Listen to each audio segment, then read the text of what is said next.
अगर आपको ये इख्तियार दिया जाए कि आप किसी के भी दोस्त बन सकते हैं, तो आप किसे चुनेंगे?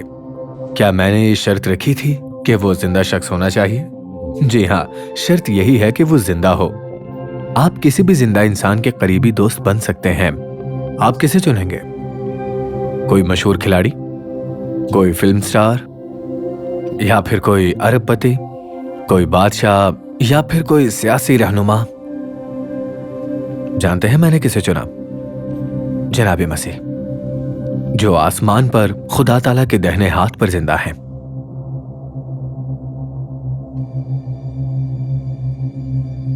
जनाब मसीह ने साबित कर दिया कि वो सिर्फ मौजज़ात करने वाले और तालीम देने वाले मुअल्लिम नहीं, बल्कि वही मौदा मसीहा और खुदा ताला के फर्जंद हैं।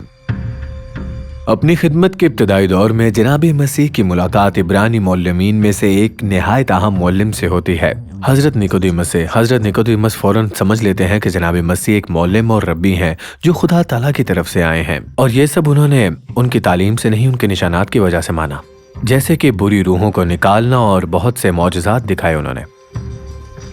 अगले चंद बरसों तक यही सिलसिला जारी रहा। एक ऐसा मुअल्लिम जो मौजज़ात करता है, वो यहूदी मुअल्लिमीन से बहस करता है किताब मुकद्दस के बारे में और ये बताता है कि किस तरह जिंदगी गुजारनी है, और ये तवक्कुआत अच्छे मुअल्लिम से की जाती हैं। उनकी तालीम में नुमाया बात ये थी कि वो बार बार अपने लिए इब्ने आदम की इस्तिलाह को इस्तेमाल करते थे। वो अक्सर खुद को इब्ने आदम कहकर मुखातिब करते थे। उलमा इस बात पर बहस करते रहे कि उनकी इस इस्तिलाह से क्या मुराद थी। बाज़ औक़ात वो इसका सादा मफ़हूम लेते थे, यानी वो इंसान थे इब्ने आदम। कभी लगता था वो मसीहाई हस्ती की तरफ इशारा कर रहे हैं, जिसका जिक्र किताब दानियल में मिलता है और जिसका ताल्लुक यहूदी कौम के मुंतज़िर मसीहा से है, इब्ने आदम। और बाज़ औक़ात दोनों मफ़ाहिम एक साथ जमा हो जाते थे। ये ऐसा बयान था जिसे मुख्तलिफ ज़ावियों से समझा जा सकता था, जो उन्हें यहूदी सरदारों की तरफ से कुफ्र के इल्ज़ाम से बचाए रखता था। मसीह का लफ्ज़ यूनानी ज़ुबान में मसा किया हुआ का है और इब्रानी में मशिया कहा जाता है, जबकि पुराने अहदनामे में मसीहा का ये वाज़े तसव्वुर बराह रास्त बयान नहीं हुआ। कहीं नहीं, मगर मेरे ज़माने से पहले इब्रानी उलमा ने मुख्तलिफ मुक़द्दस सहाइफ का मुतालिया करके मसीहा के वजूद का अंदाज़ा लगाना शुरू कर दिया था, और उन्हीं उलमा के मुताबिक मसीहा के बारे में चंद चीज़ें सामने आई। मसीहा यानी मसा क्या हुआ? नंबर 1, वो एक ऐसा बादशाह होगा जो खुदा ताला की तरफ से मुकर्रर किया जाएगा और उसकी बादशाही जाहिर करेगा। इस बात में यह भी शामिल था कि वो इसराइल को रोमी जुल्म से निजात देगा और दाऊद की बादशाहत को दोबारा कायम करेगा। 2, वो हमेशा जिंदा रहेगा। नंबर 3, वो हजरत मूसा की तरह एक अजीम नबी होगा। नंबर 4, वो हजरत दाऊद की नस्ल से होगा। और आखिर में नंबर 5, वो मौजज़ात करेगा। ये थी वो निशानियां। चंद बरसों के बाद ये बात सब पर जाहिर हो चुकी थी कि जनाब मसीह ने 3 निशानियां पूरी कर दी हैं। वो एक अजीम नबी हैं, हजरत दाऊद की नस्ल से हैं और मौजज़ात करते हैं जिन्हें सबने अपनी आंखों से देखा। उनकी शोहरत बढ़ती गई, उनकी मकबूलियत में इजाफा हुआ। इसी के साथ यहूदी रहनुमाओं की परेशानी भी बढ़ती गई। वो दिन ब दिन बढ़ रही थी, इतनी कि वो हद से ज्यादा बढ़ चुकी थी। हुजूम जनाब मसीह से जुड़ने लगे थे। उन्हें इस बात ने भी मुस्तरब किया कि लोग ये समझने लगे थे कि शायद यही मसीहा हैं। ये उनके लिए 2 बड़ी वजूहात से संगीन मसला था। पहली वजह यह कि रोमी हुकूमत को मसीहाई दावेदारों की वजह से बगावत का खदशा रहता था। दूसरा कि वो मसीहा साबित हुए तो यहूदी रहनुमाओं को अपने मनसब और इख्तियार से हाथ धोना पड़ेगा। और फिर आती है तीसरी वजह, जिससे वो सबसे ज्यादा खौफजदा थे। अगर जनाब मसीह सच में मसीहा निकले तो उनकी ताकत हमेशा के लिए खत्म हो जाएगी, कुछ नहीं बचेगा। चुनाचे उन पर इल्जाम लगाया गया कि वो मसीहा होने का दावा करते हैं, जो यहूदियों की नजर में कुफ्र था और रोमियों की नजर में बगावत, इसलिए उन्हें मसलूब कर दिया। जबकि जनाब मसीह ने ऐलान किया कि उनकी बादशाही जमीनी नहीं, जैसा कि रोमी और यहूदी समझ रहे थे। मगर इस सब के बावजूद उन्हें सूली पर चढ़ा दिया गया। अपनी बाद अज़ मर्ग और आसमान पर जाने से उन्होंने जाहिर किया कि वो हमेशा जिंदा रहेंगे और खुदा की बादशाही भी वही लेकर आएंगे। उनकी बादशाही का अंदाज यहूदियों की तवक्कुआत से बालातर था, और इस तरह उन्होंने बाकी 2 निशानियां भी पूरी कर दी। वो निशानियां जो यहूदियों की तमाम उम्मीदों और निशानियों को पूरा करता है। मसलूबियत के बाद अक्सर लोग यकीन कर चुके थे कि मसीही मौदा मसीहा हैं, उन्होंने इस बात पर कामिल ईमान दिखाया और मोमिनीन की तादाद बढ़ती गई। बज़ाहिर तमाम यहूदी इस बात पर कायल न थे। और फिर यहां मैं कहानी में आता हूं। अपलूस, मैं साबित कर सकता हूं पुराने अहदनामे से कि जनाबे मसीह ही मसीहा हैं।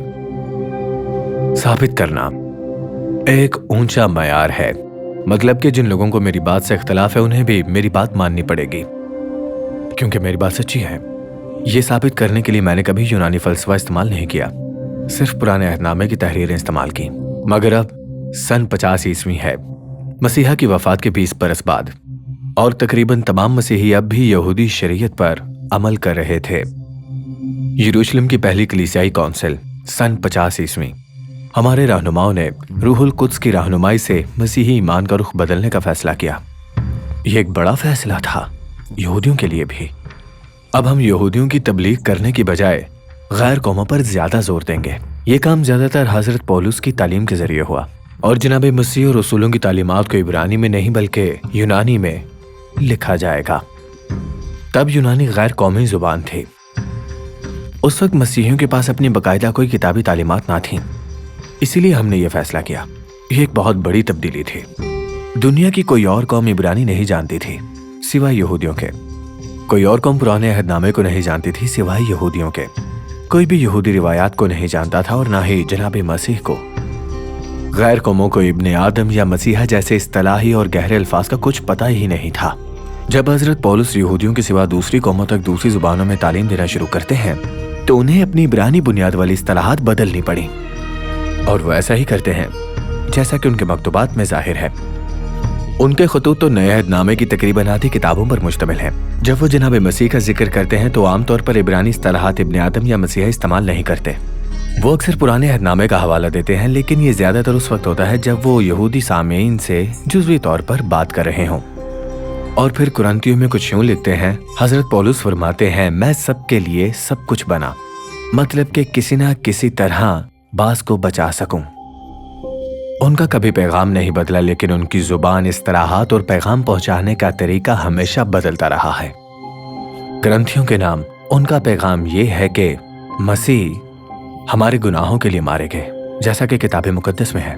उन्होंने जनाब मसीह के लिए यानी क्राइस्ट की इस्तिलाह इस्तेमाल की, जो कि यूनानी है, इब्रानी नहीं। मसीह और मसीहा दोनों का मतलब है मसा किया हुआ, लेकिन यूनानियों के नजदीक इस लफ्ज का मफहूम सिर्फ बादशाहों और काहिनों के मसा किए जाने तक महदूद ना था, ना कि वो निशाने जो यहूदी मौलमीन ने मसीहा के लिए बयान की।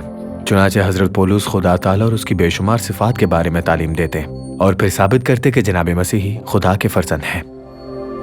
और ये वो बात थी जो इब्तिदाई मसीही यहूदियों को भी सीख कर मानना पड़ा, जिस बात से यहूदी रहनुमा सबसे ज्यादा नाराज थे कि जनाब मसीह खुद को खुदा का बेटा कहते हैं। ऐसा बेटा नहीं जिसे हर इंसान खुदा ताला की मखलूक होने के नाते हो, ऐसा बेटा जो खास और यकीना मायनों में खुदा का बेटा हो। यह बात उनके लिए एक बड़ा खतरा बन चुकी थी। यह डर दिन ब दिन उनके दिलों में बढ़ता ही गया। यह जाहिर करता है कि जनाब मसीह मुजस्सम खुदा है। यह अजीब बात है। यहूदी रहनुमा उन्हें कत्ल करना चाहते थे कि वो खुद को मसीहा और खुदा ताला का फर्जंद कहते हैं। यही वाहिद रास्ता था जिसे जनाब मसीह को साबित करना था कि वही मसीहा और हकीकी खुदा ताला के फर्जंद हैं, कि वो अपने आप को कुर्बान करें, मुर्दों में से जी उठे और आसमान पर चढ़ जाएं। जी हाँ, बिल्कुल, वो भी जिंदा। जनाब मसीह एक मौलिम थे, मौजज़ात करने वाले। वही इब्ने आदम है, वही मऊदा है जिनका जिक्र पुराने अहदनामे में है। वही क्राइस्ट हैं जिन्हें बादशाह और काहिन की हैसियत से मसा किया गया। वो खुदा ताला के फर्जंद हैं। वो खुद खुदा ताला हैं। वो अज़ली और अबदी हैं। वो जिंदा हैं और हर शख्स उनके करीब होकर दोस्त बन सकता है।